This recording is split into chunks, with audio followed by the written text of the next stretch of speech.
Sa criminal law, may tatlong mahalagang prinsipyo na dapat tandaan. Una, ang batas ay ipinapatupad lang sa mga pangyayari mula sa petsa ng bisa nito, hindi sa nakaraan. Pangalawa, hindi basta-basta binabalikan ang mga lumang kaso o pagkakamali ng isang tao nang walang malinaw at makatarungang basehan, dahil ang batas ay nangangailangan palagi ng katotohanan at katarungan sa anyo ng equal na paghatol. Pangatlo, kapag binago ang batas at ginawa nitong labag sa batas ang isang bagay na dati ay legal, ginagawa nitong hindi makatarungan ang pagpapatupad nito. Magandang araw po mga ma'am at sir. Welcome back to my channel. Today we are going to discuss the difference between law of prospectivity, retroactive effect, and ex post facto law. But before we get started, let's roll out the intro. Hello ma'am and sir. Welcome to RCJ4 TV. Dito sa channel na may pinasimpleng paliwanag pagdating sa mga bagay ng kriminalidad, teorya, batas at iba pa. Kaya kung ganito ang hanap mo, ay mag-subscribe ka na para palagi kang updated sa tuwing may bago akong uploads, so di na natin ito patatagalin pa at umpisahan na natin. Okay, let's start! Okay, let's first talk about law of prospectivity. Ang law of prospectivity ay prinsipyong nagsasad na ang isang batas ay dapat ipatupad lamang sa mga kilos o sitwasyon na nangyari pagkatapos nitong maging epektibo. Sa Pilipinas, malinaw na nakasulat ito sa Article 4 ng Civil Code. Ganito po ang nakasulat: laws shall have no retroactive effect unless the contrary is provided. Layunin nito na protektahan ang mga karapatan at obligasyon na nabuo bago pa dumating ang bagong batas. So, ibig sabihin, epektibo lang ito mula sa petsa ng bisa nito at hindi na bumabalik sa nakaraang mga kaso, maliban na lang kung malinaw na sinasabi ng batas na pwede itong i-apply retroactively. Okay, para mas maganda, let's make an example about this.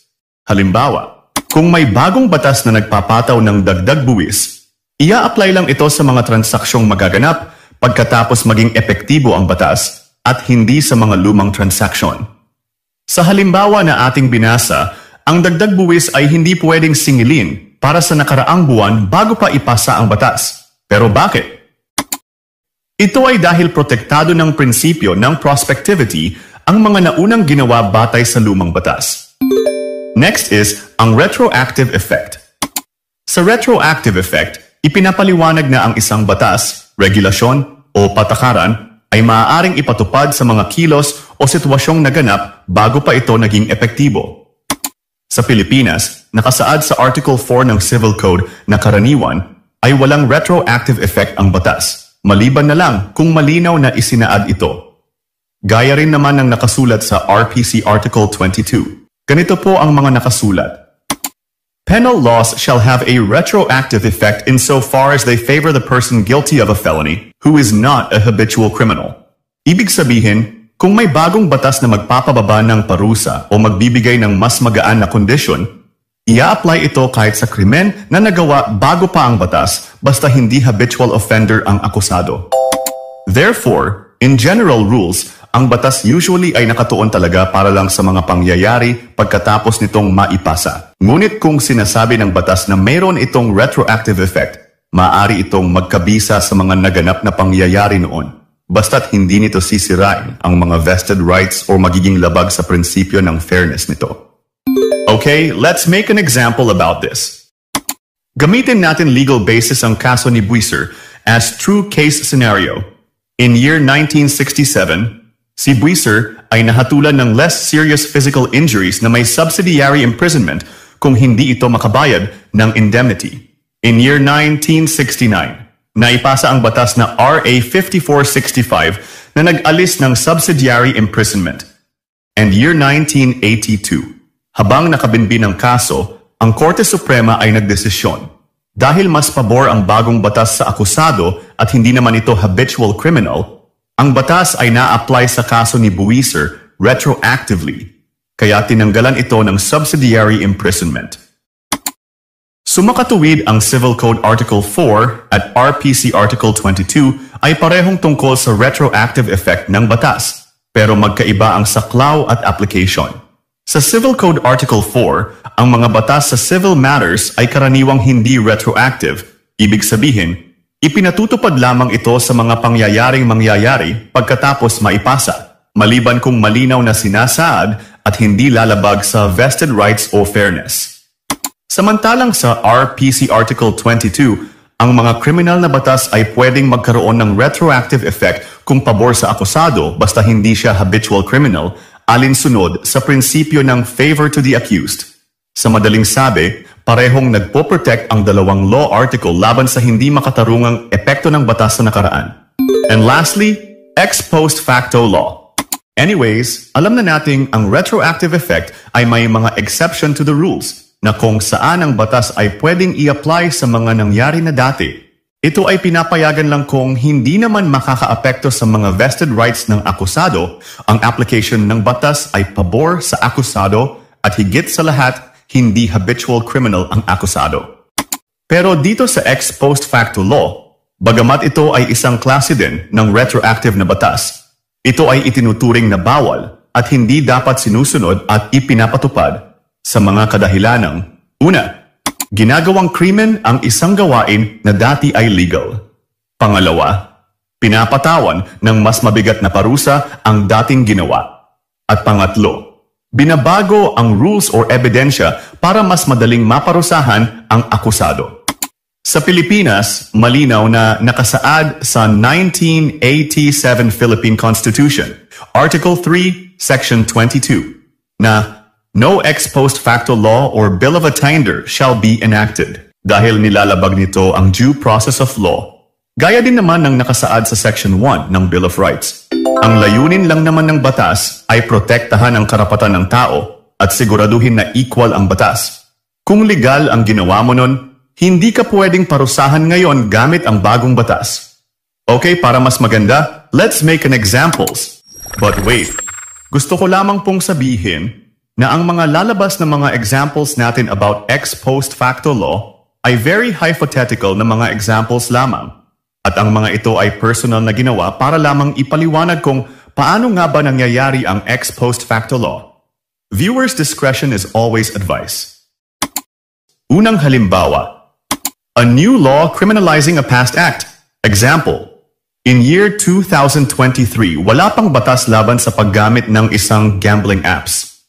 Pero pagdating ng year 2025, ipinasa ang isang batas na ginagawa ng krimen ang paggamit ng mga gambling apps at ina-apply nito ang bisa pabalik sa year 2023. Anyways, labag ito sa batas kasi it retroactively changed the law sa part na ginagawa nitong krimen ang isang gawain na dati ay hindi naman ipinagbabawal sa batas.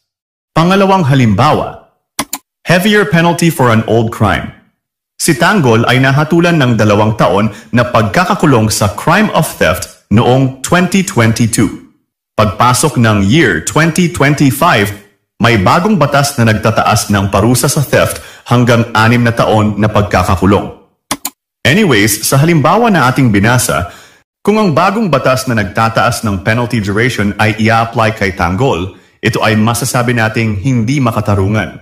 Bakit? Dahil hindi applicable na taasan ang parusa ng isang akusado retroactively. Kung na-finalize na ang conviction ng akusado sa unang batas, bago lumabas ang bagong batas na nagtataas ng penalty of conviction para sa lumang krimen ng pagnanakaw, ginagawa lang nitong hindi patas ang batas. Pangatlong halimbawa, changing rules of evidence. In year 2020, sa batas noon para makonvict sa isang kaso ng robbery, kailangan ay may direct evidence at eyewitness testimony. In year 2023, may bagong batas na pumapayag na kahit circumstantial evidence na lang ay sapat na para makonvict ang isang akusado sa kaso ng robbery.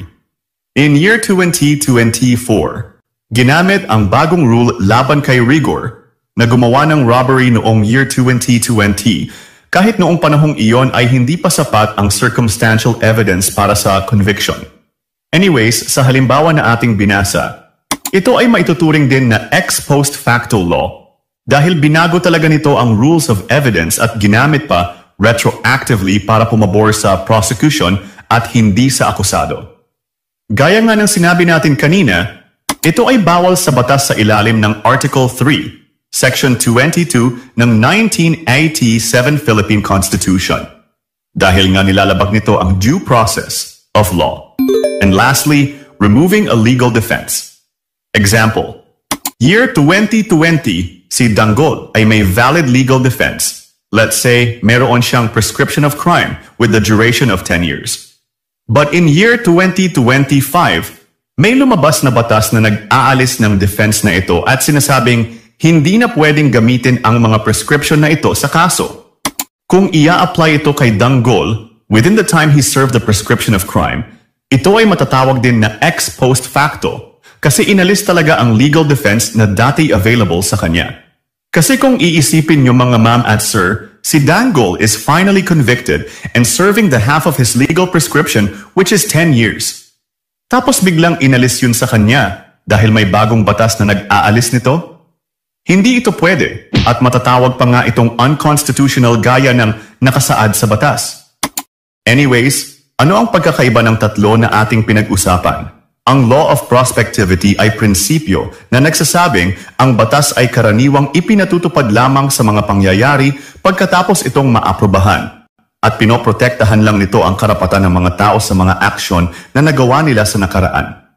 Ang retroactive effect naman ay kabaligtaran nito. Ipinatutupad ang batas sa mga pangyayaring nangyari bago pa man ang pagpasa nito at maaaring magdulot ng pagbabago sa legal na kalagayan ng tao. Samantalang ang ex post facto law ay particular na uri ng retroactive law sa criminal cases kung saan pinaparusahan o nililimitahan ang akusado base sa bagong batas na mas masahol sa kanya. Ito ay labag sa Philippine Constitution. Sa madaling salita, ang law of prospectivity ay karaniwang prinsipyo ng equal na aplikasyon ng batas. Ang retroactive effect ay pagbabago sa nakaraan na pabor sa akusado pero hindi applicable sa mga habitual criminal. At matatawag naman na ex post facto law kapag ang mga pagbabago ay labag sa batas at lalo pang pinapalala ang kaso ng akusado. At dito na po muna matatapos ang ating usapan tungkol sa pagkakaiba ng ex post facto law, retroactive effect at ng law of prospectivity. At maraming salamat po sa lahat ng mga nakapanood at mga nakinig at see you on the next episode. Goodbye! Kaibigan, nagustuhan mo ba ang topic na ito? Kung oo, ay maraming salamat sa iyo. At kung gusto mo pa ng mga videos na kagaya nito, ay mag-follow, like, at share at subscribe ka lang dito sa aking channel at page para palagi kitang ma-notify sa tuwing may mga bago akong uploads. So hanggang dito na lang mga kaibigan at mag-iingat kayo palagi. At maraming salamat po ulit sa inyong lahat at God bless at hanggang sa muli.